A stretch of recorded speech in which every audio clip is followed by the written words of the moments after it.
promise after watching this video, you'll have a different outlook on how fair value gaps work, and how you previously were trading them perhaps isn't as accurate as what I'm about to show you.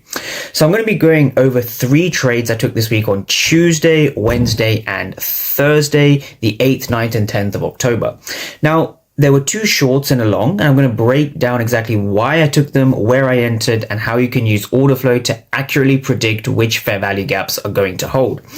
So for those who've watched some of my videos, I use something called the Triple X model. And so the Triple X model allows me to catch not the entire move, but it allows me to catch a piece of this move, right? So Tuesday, the 7th of October was a very, very large sell-off, but I'm going to explain to you why it was easy to catch and why it was predictable.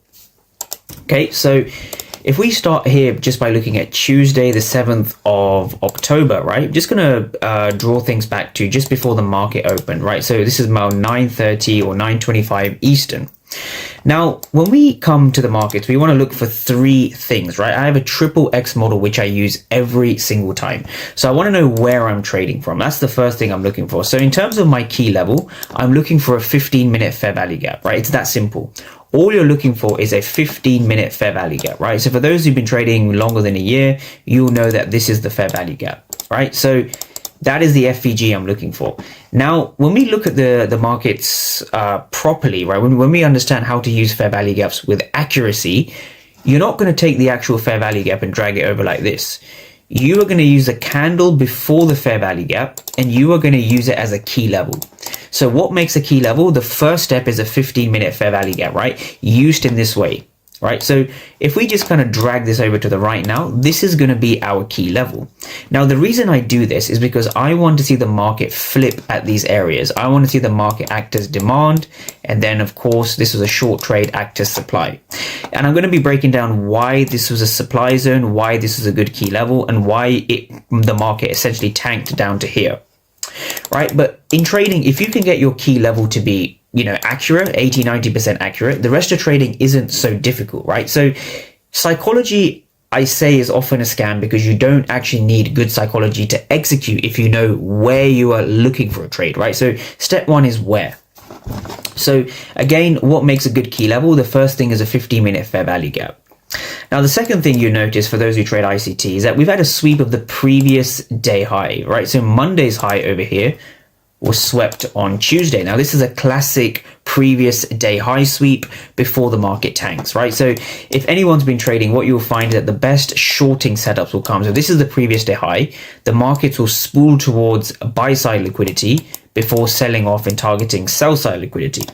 So this is something we can translate directly into the markets. And the way we do that is by simply using previous day highs and lows. Very easy. So this is the sweep that we had over here. This is now price taking out the Asian range. Sorry, not the Asian range high, the previous day high. Now, the other thing I want traders to understand is how to use the Asian range to your advantage, right? So using the Asian range is one of my favorite things, right? So what I call this is a 2-phase manipulation. So once price creates an Asian range, like here, price will always create an Asian range. This is our accumulation, right? Price accumulates during the Asian session. Now, for us to take sell trades, right? If price takes out the Asian low and then rallies towards the Asian high, this is what I call a 2-phase manipulation model. Now, this is my favorite type of manipulation model, right? The reason why is because we've taken out the Asian range low. So this is phase 1 manipulation, or sell side liquidity. I'm just going to write sell side liquidity, SL. But we've also taken out the Asian high, as well as the previous day high. So we have liquidity acting as a huge confluence here, and I love this. Previous day high sweep, Asian range high sweep, right? Asian range low high sweep, right? So we've taken out liquidity before our entry, which is, of course, at this key level. So if you're stuck on liquidity, focus on Asian highs and lows and previous day highs and lows. These are the easiest to use, right? So again, just to quickly break this model down, we have sell side liquidity being swept. We have buy side liquidity also being swept. And this is our key level to sell from down to here. So the reason I like this is because we've actually swept sell side and buy side liquidity. So we've manipulated the only 2 sides of the market, which is sell side and buy side.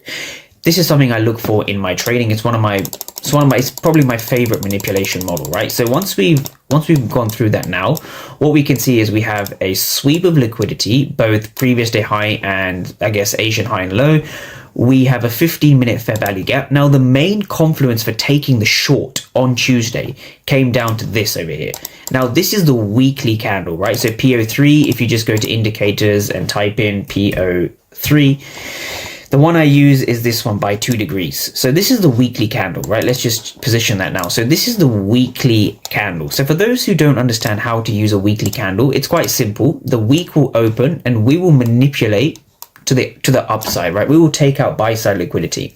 Now, when we're above the weekly opening price and we get confirmation at a key level, again, confirmation is very important. We want to be selling above the weekly opening price. Now, I'm going to explain to you very simply why that is because the market will go higher to go lower. The market will go lower to go higher. And the best way you can interpret this is just by using the weekly opening price. It's my favorite. It's not really an indicator, but it's more of a tool. It's my favorite tool in the whole of the market. Now, what I want traders to pay attention to is look at the size of this wick, right? I've circled it for a reason. Now, if you sold on Tuesday the 7th, look at the size of the wick as the day progresses. There you go, right? So look at that. Now the wick goes from about this big to this big. Now, a mentor of mine, a trader of mine said the best traders can position themselves accurately inside of a wick. And that is so true.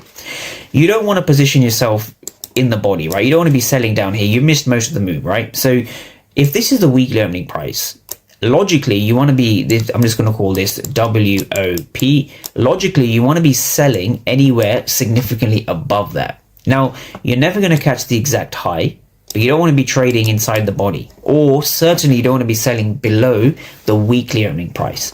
If you want to be a trader, right, you need to position yourself inside of a wick, right? And the best way you could do that is by simply positioning yourself inside of a wick, right? It's my favorite line, right? The best traders can position themselves inside of a wick, right? So notice how when we sold, the wick was only this large, but as the market moved down, the wick expanded. So your job is to position yourself and to ride essentially the wick as price descends, right? As price goes down. And we do that with a key level. So if you don't know where to enter from, it becomes very difficult. So that's kind of the first thing I wanted to go through. This was my key level. So to quickly break that down, we had a sweep of liquidity. We had a 15-minute fair value gap. We're above the weekly opening price. And also, having said that, we're also above the daily opening price over here. So we have a lot of confluences, which made this a very, very good key level. And that's most of the work done. So when we now go to the lower time frames like this, right? So I'm just going to make the charts a bit cleaner. When we go to the lower time frames, what we're looking for now is a simple break and retest, right? We're looking for this. We're looking for price to come in, break the level, retest the level, and then we look to sell. It's that simple, right? Every single strategy can be boiled down to a break and retest. Now, why is it that some break and retest work and some don't work, right? Well, you're never going to have 100% accuracy and strike rate. But once you know where you're looking from, the next thing is, what are you looking for? Right, so if we just continue to play price on a little bit, we look for a break and retest. So let's kind of dive into this candle, this zone. So this gray box is the zone, and I am interested in buyers and sellers inside of the zone. I'm not interested in patterns or market structure shifts or lower time frame fair value gaps or any of these things. I am interested in using buyers and sellers to tell me whether to buy and sell. That's it. So now that we've had a break below the level, I simply draw a line like this red line. And I tell myself I'm only allowed to enter short when we come back to this area. So what I'm looking for effectively is price to come into a level, price to break the level, price to hang around here, show me a valid retest before shorting. And I will look to short in this region, right? So here, and I'll take whatever 2, 3, 4 out. I will look to short in this way. Now, what gives me the confirmation to look for a short, right? So this is where I'm going to bring the Discord up, right? So this is my private Discord. So this is what I use just to update the traders and stuff, right? So just a couple of lessons on here, right? Let's just break this down logically. So this chart over here, this is the ATAS platform. Now this key level, this blue box you see here, is the same as this gray box, right? So let's get them side by side so it becomes a lot more of a powerful exercise. Now, when we look at this over here, right, what we can see is a couple of interesting things, and I want traders to understand this and break it down. I want traders to appreciate this. Now, when we come into this level, notice how we see a lot of red candles and we see a lot of negative delta. So a very quick lesson on delta. We have, if we just take a look at this candle, we have a left number and a right number. The left number is the bid and the right number is the ask, right? So what that means is that the left number is the aggressive sellers and the right number is the aggressive buyers. All right, so aggressive sellers on the left, aggressive buyers on the right. The way you want to understand this very simply is that if you look at this price point over here, so this is going to be 67.95. It shows you at 67.95 roughly. Let's say you take 222 for 447. It shows you that there's 227 aggressive sellers. They're going in with market prices, hitting the bid. They're trying to drive price down. Those are the aggressive sellers. The right number is the opposite. They're aggressive buyers. So what you can see here is if you see 222 for 447, you can see roughly a 2x difference between the right number and the left number. Now that's illustrated because it's highlighted in blue. So that shows you a blue delta, a positive delta. This shows you that there's more aggressive buyers than aggressive sellers. The key word there is more aggressive buyers and aggressive sellers. Now we see the opposite as the market breaks below this level, right? So we can see aggressive sellers here, here, here, here. So we see a break below the level, which is the first step in a break and retest. So now what we're doing is we want to let price kind of play out, and we want to, obviously we need to be patient, right? One quick thing to note, I think every trader should understand this. We had the break at just after 10 a.m. Eastern, I'd say 10:05 Eastern. The entry didn't come until 10:20, I think it was 10:23:24. I think I entered at 10:23. The short didn't commence until here, right? And obviously my target was a 2R or whatever it was, one point, I think it was 1.8 I caught, 1.8R. So if you just take a look at this setup, look at it carefully and ask yourself, what makes it valid? From all the knowledge you have now, what makes it valid? So there's lots of ways people cope their way out of this. So for example, they might see a lower time frame fair value gap like this. I know some traders rely on SMT, SMC. A lot of it is just lines, right? Lines and patterns. But what gives you the confirmation to actually determine who is in control at this level, right? So it's order flow that tells you who's in control, right? It's very difficult to see otherwise who's in control, right? So what you've had over here is a very, very classic break, and we've had a retest at this level. We had multiple retests at this level, right? So the reason I say that is because we had obviously a 1 minute fair value gap here, but we had, this is our high of the retest. So we're going to be focusing here. But we're also going to be focusing here as well, inside of this fair value gap, right? We're going to be breaking this down. Now, what made this short trade valid, right? Why was this a valid setup?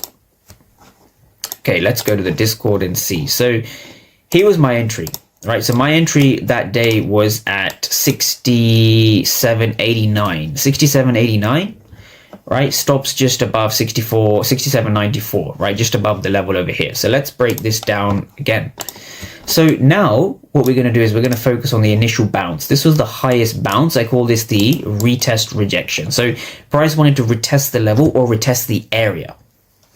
And this is where we had an absorption and an exhaustion, right? Big words, but they're easy to explain, right? So I'm going to break this down. Now, if you look here, what we can see is we can see a lot of blue delta, right? Just like previously, if you look at my previous image over here, we had a lot of blue delta just here.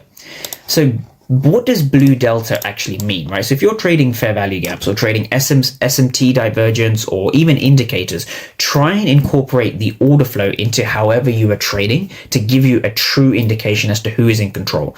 So if you're using a VWAP or an EMA, for example, next time price comes and bounces that VWAP or that EMA, try and incorporate the order flow alongside that so you actually know who is in control of the price, because EMAs are lagging. They don't tell you what you're doing. Support and resistance themselves, they don't give you too much context unless you put the accurate context to it, which is what we're going to go through now, right? So I'm going to be breaking down a few delta outliers. I call them delta outliers because delta outliers are essentially areas on the chart which are highlighted in dark, in this case dark blue. So 351 for 595, 305 for that says 624, And we also had over here 67 for 412. But if you just focus on these two over here, which corresponds to this region here, aggressive buyers are trying to drive price higher, right? We see aggressive buyers because we can just read the numbers, right? 0 for 243. We see a lot of blue delta, which means that the right number is significantly higher than the left number. The ask is greater than the bid. So what does that mean? So I'm just gonna, this yellow box here, it shows you at 67.95, there is a lot of aggressive buyers, right? They're trying to drive price up. Now, were they successful at this area at 67.95, 94? Were they successful? Well, not really, because we broke below this level. So what does that tell you about this entire level and this entire region from about 67.94 to about 67.90? That 5-point region, what does the order flow tell you about that particular price area?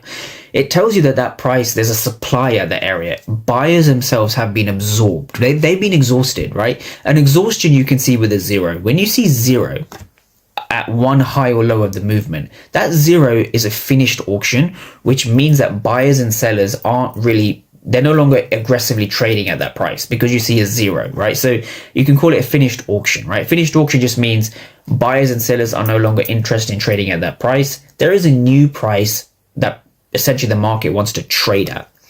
Your job is to determine which price that's going to be, and more importantly, determine the direction in which that price is going to be, right? So is the direction upwards or downwards?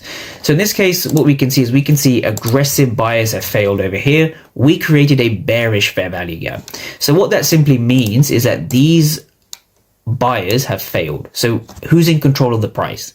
Is it buyers or sellers? It's sellers. The reason it's sellers is because we had a lot of aggressive buyers and they failed at this point to break above here. Bearish fair value gap. Lots of evidence that buyers are unsuccessful at driving price up. Now, let's take a look at this 1 minute fair value gap, and let's also bring about the price action that represents it, right? So notice how I'm saying these are candles and fair value gaps, right? So the actual price action is on the right hand side of the screen. So look at the yellow box here. Let me make it clearer. Look at the yellow box here and look at the same region here, right? So specifically what you can see is you can see a lot of zeros, right? 0, 0, 0, 0, 0, 0, 0, right? A lot of finished auctions, which means that the market isn't actually interested in trading at this region. So you know the market's going to move up or down, right? Your job is to determine if it's going to move up or down. And the way you see that is by looking at the delta. So positive delta, no reward. We also see positive delta here. The one that sticks out to me is 75 for 244. 75 for 244, right? Aggressive buyers have failed here. Aggressive buyers have failed over here. Now the question is, if we break below this level, which is what we had over here. So we broke below this level, but also remember this initial break? We broke below the initial break. So if price can reclaim this area, right? What does that tell you about all these aggressive buyers over here? Because remember, there were a ton of aggressive buyers, right? Up here and also here as well. What does that tell you about the aggressive buyers in the circled regions, right? What do you understand by that? Who is in control of the price? Is it the buyers? Is it the sellers? Well, it's the sellers, right? Supply is in control because aggressive buyers have failed. Supply is in control. So what that means is this is actually a supply zone. This level that I spent 5-10 minutes explaining at the start is a supply zone, right? Not because it's above the weekly opening price or the daily opening price. Those things help. But what gives you the confirmation to sell is the fact that sellers are in control. And it's that simple. It's not anything more complicated than that, right? So this trade, well, yes, it did play out. I think I must have exited around here and price really did melt that day, right? So this proved to be a very large area of supply, right? Price heavily melted that day, right? So this proved to be an area of supply. Now, if you want to catch risk reward trades like this, you need to start understanding what's going on over here. And the only way you can understand that realistically is by understanding what's going on over here. So my entry that day, came at 10:25 Eastern and exited around 10:40, whatever it was, right? So this was the trade itself. So $575 for the day. That was a closed profit in the end, roughly a 1.8 R risk reward. And again, executions at 67.89. Right after I saw aggressive buyers had failed, aggressive sellers took control of the market. So that was Tuesday's sell-off. Now, what's interesting now, I want every single trader to keep their eyes on this level, because what we understood here from Tuesday the 7th is that this was an area of supply. All right, so one thing I like to do in trading, and I think it's one of the most powerful things, if you have a successful level, keep that level on your chart and anticipate the next day to also give you a trade at that region. So that's important. So now, if you just take a look at this, so my pre-market plan for Wednesday was relatively straightforward, right? So on Wednesday, this was Wednesday now. So on Wednesday, we had a key level here. You can ignore this key level. I wasn't trading here. This was key level 1 and key level 2. So what I'm saying to traders is, basically, if we can break above 1, I'm going to be targeting 2. Now, when we get to level 2, key level 2, right, which is what we've just been going over, this here is key level 2. Now, when we get to key level 2, I wasn't really trading here. Now, why wasn't I trading here? Well, let me break it down to you. So realistically, this is our structure high, structure low. We had a bit of a high here, we had a low down here. So our dealing range was actually like this. This was our rough dealing range. Now, a quick tip, if you're someone who gets chopped out in these markets, it's often because you're trading near the 50% area, near the equilibrium, right? So you want to be, even though I'm going to break the rules slightly, you want to be buying in premium. Sorry, you want to be selling in premium, buying in discount. What that means is when you're near the equilibrium, you don't touch the markets at all. Another reason I didn't touch the markets is because of the weekly opening price. Look at how close we are to the weekly opening price. When you're at the weekly opening price, you want to see that as a no trade zone, because from there the market could go up or down, and it's not our job to predict that. We only want to be buying below and selling above, unless you come into a flip zone, which is what I'm going to be breaking down now. So Wednesday's trade was essentially a flip zone, right? A bit more complex, but it's the same concept as Tuesday, just flipped on its head. So now when we go to Wednesday, the 8th of October, we had the same level playing out in reverse. So on Tuesday, we had a supply zone, right? A massive supply zone because the market, sold off heavily. Now, when we come into this same area here, so this is now 10, probably 11 to 11:30 Eastern. When we come into this area now, right, you want to ask yourself, there's only two things that can happen at a level. We can either break below or we can break above. The reason I keep it to two simple things is that if you know you can either buy or sell, the chance of you making mistakes theoretically should go down. The reason it should go down is because you only have two buttons to press, and therefore you only have, I guess, one objective, which is to see who is in control between the buyers and the sellers. It's a lot easier to do that when you define your key level like we've just done. It's also easier to buy and sell when you know who's in control between the buyers and the sellers. And this is important to understand, right? This is basic logic, I think, but a lot of traders kind of get this wrong. So when we come into this level, we know it's an area of supply. We know that, right? So now from here, how do we capitalize on this? So I actually took a initial short position over here. I actually went short down here, right? And I exited my position around, I think it was here, somewhere around here, just before stop loss. I exited my first short position, right? Because it was a valid short. I just happened to take that loss. I'll gladly take that loss as it fitted my plan, right? So my plan is just to trade buyers and sellers at key levels, right? So let's break down the long trade, right? So basically what had happened here, if I just make the screen a bit clearer, what had happened here, simply put, was this. My entry for that day was 67.93, and my initial stop, this was a trailed stop, but my initial stop was at just below 67.90, so 67.89. So we're going to be breaking down how this trade was formed, right? So why did I initially go short? Well, the reason I went short is because I saw aggressive buyers here. They broke below this zone, so I went short, right? Perfectly valid. We're also above the daily opening price. We're above the weekly opening price. Price didn't play out this time, which is fine. It's called a loss. It happens. So now we look for the same thing, but in reverse. So how do we do that? So this was the trade itself, right? This was the actual trade itself. I'm going to be breaking down my execution as well using the ATAS platform. So this is the ATAS platform, right? Different setting. I've got a white background for this video. This is the ATAS platform, ATAS, the best platform for order flow trading. You can connect your brokers on there. You can have funded accounts on there. Rhythmic is the data provider, but you can have Apex, TopStep.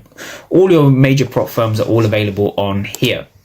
So what we can see now, just to clear the screen, is we have one key level. We have our where. We know where we're trading from. Now it's a case of appreciating what to look for, which is buyers and sellers. That's it. That's all you're looking for. So this key level from Tuesday, massive supply. Now we look for this same key level here. So what you'll find here, if we quickly break this down, is this, right? We saw initially aggressive buyers here. Price went down. Aggressive sellers here. Price went up. We peaked above this level. Aggressive sellers, right? So what we see is aggressive sellers here, aggressive sellers here, but we see follow through of higher prices. So it's not rocket science to understand. If you see aggressive buyers and they're unable to really sustain lower prices, if we break above the level here and also here, that shows you that the sellers in this case on Wednesday were unable to sustain lower prices, right? Who is in control of the market then? Who is in control? It's a flip zone, right? Because we've broken above this level, right? So this level was from Tuesday, right? So this was my initial break line. So this was the break. What I'm saying to traders, what I'm saying in the plan is that if we can come here and break this zone, it shows you the supply from Tuesday down here. This supply is essentially, it's failing, right? This supply is failing. So now when you look at this zone like this, if we continue to play price on, we had this now. So this is where the entry gets interesting, I guess, right? So what we had over here, very interesting, is we had a 1 minute FVG, kind of like this. We filled the majority of the FVG, right? So again, we're going to be doing the same thing. We're just going to break it down the other way. So this was the FVG on the 1 minute time frame. What was going on over here, right? This is where the ATAS platform will help us, or even the Discord. So what was going on inside of the level? Let's kind of bring them next to each other side by side, right? So 1 minute fair value gap, we had a rejection over here. This rejection is important. I see too many traders trying to find rejections. I see too many traders trying to time the market without understanding what the market is and how it moves. Funny that.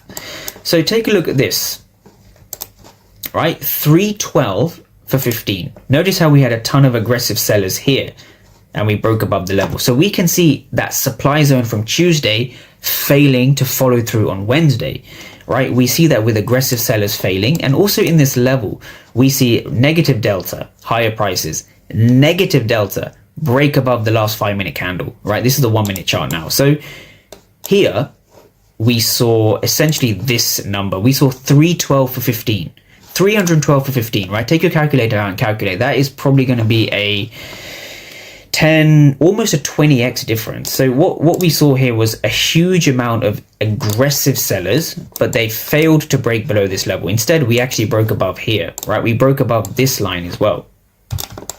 So this was now a flip zone from supply to demand, right? So my entry on that day, my execution was 67.93 around here. Stop loss below the zone.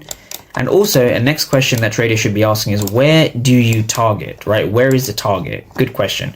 Well, the target, not to be greedy, the target is the previous day high, right? Something we keep going back to is liquidity, right? Target previous day highs, right? So if you target previous day highs, you can never be on the wrong side of the market, right? Just no need to be greedy, just target the previous day highs. It's not that hard, right? And obviously we hit that, I think, at some point, just about anyway, we hit that and then we melt off. So the market targeted the previous day high.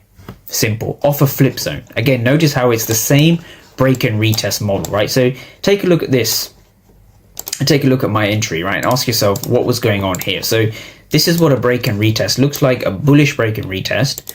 And this is what an entry looks like, right? Your entry is going to be like this, right? We have a break, we have a retest back in, then we shoot for the next previous day high or low. Simple, right? So that was Wednesday. Wednesday the 8th. Wednesday the 8th. Now we're going to go to Thursday, the 10th of October. Sorry, the 9th of October, sorry. So what's interesting now is when I started my session, right, I'm going to go through my pre-market plan. My session, my plan is very simple, right? This is structure high, structure low. This is the key level from Tuesday, held as supply, held as demand, and I'm saying to trader, this is my key level from today. So if you trade ES, go and back test the level from this week, right? So this week is the 7th, 8th, and 9th, right? Go back and test this level, 67.82, 67.89, right? This is the level you need, right? 82.89. Go back and back test that level, and you will see an opportunity to short on Tuesday, long on Wednesday, and now short on Thursday. So again, what gave me the confirmation, or at least the confidence, should I say, to take a short? Well, we had this. Look at how the market opened up. So this is beautiful price action, right? So what I say is we want to have some kind of liquidity sweep. It was the Asian high, right? Very accurate, pinpoint accuracy. I don't think NQ did this, but ES did this, right? So we had a sweep of the Asian high, and we come into this level. I already knew this level was going to give us a good trade because it gave us a good trade on Wednesday. It gave us a good trade on Tuesday, right? Why did I feel confident shorting here? The reason I felt confident shorting is because I knew that there were sellers here and I knew there were buyers here. So this was currently an area of demand, right? Because there were buyers resting over here. This was a demand zone, right? I'll just write D for demand, right? This was a demand zone. So when price comes into this area, is it going to be a demand to go up, or is it going to be a supply zone to continue lower? How would you answer this question without me telling you the answer? So without order flow, there's no real answer. It's a trick answer, but we have a demand zone over here. You can use TradingView confluences to give you an indication as to whether you want to be buying or selling. Here's one. Asian high has been swept, right? Here's two. Weekly opening price, right? I love using the weekly opening price because we are above the weekly opening price. If you're above the weekly opening price, you want to be targeting the weekly opening price. It's that simple. And also we've had a phase 1 manipulation, right? So we've taken out the Asian range high.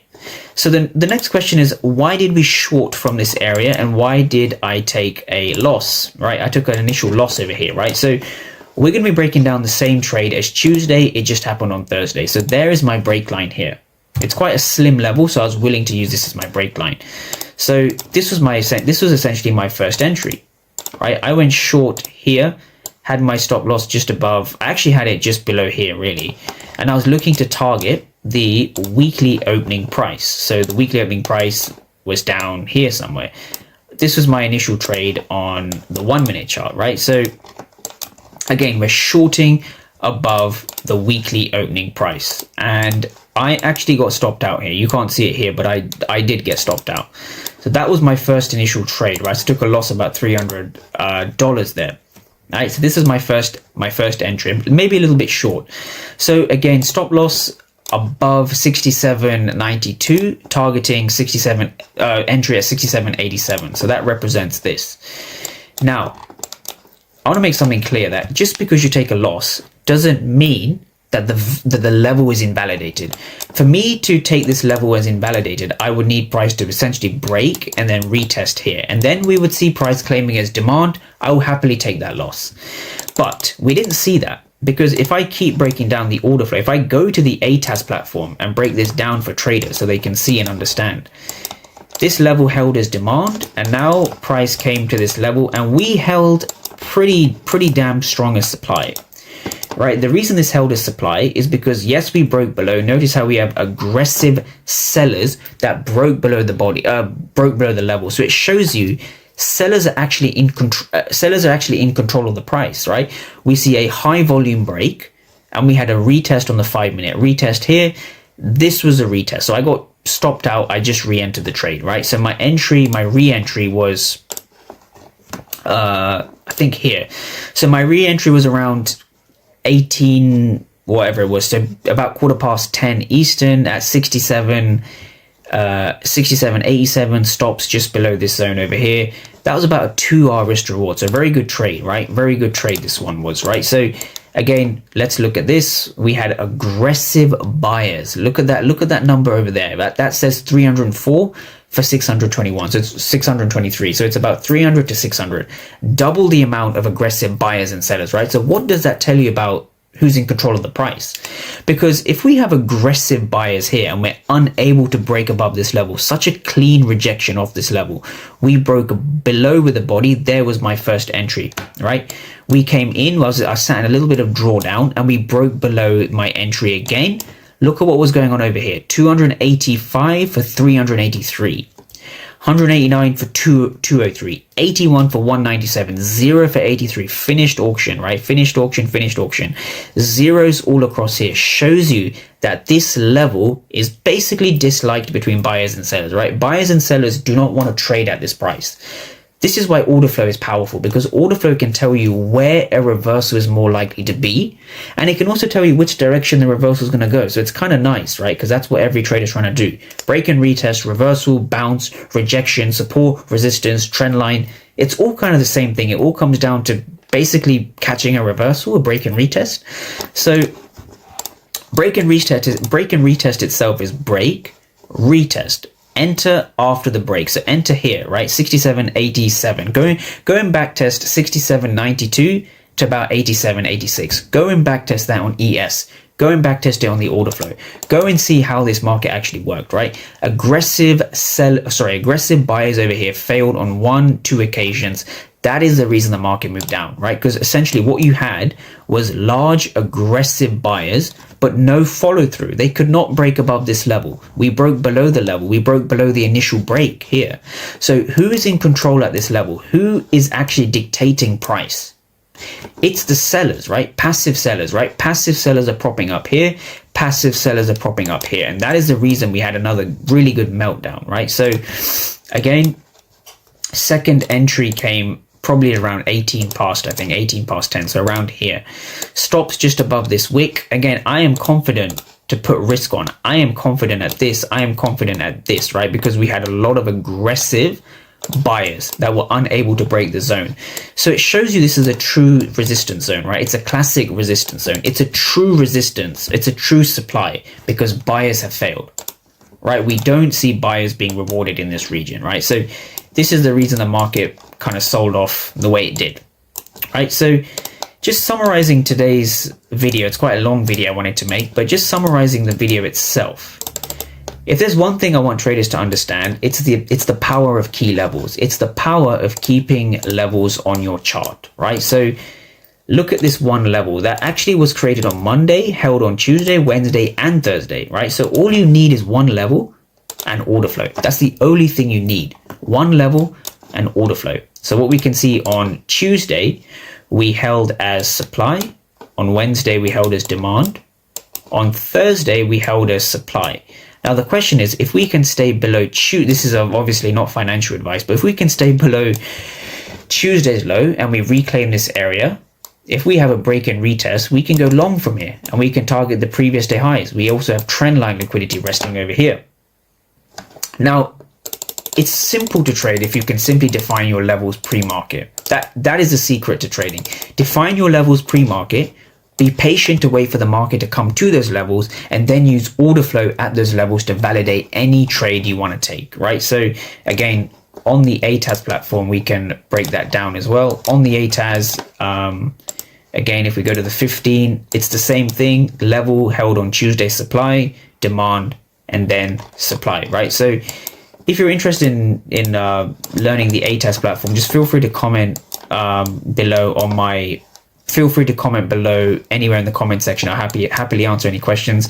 I'm doing some live streams in the Discord as well, completely free, and I'm also doing some free one-to-ones. So if anyone's interested in learning order flow with their current system or model, feel free to comment and I'll get back to you as soon as I can.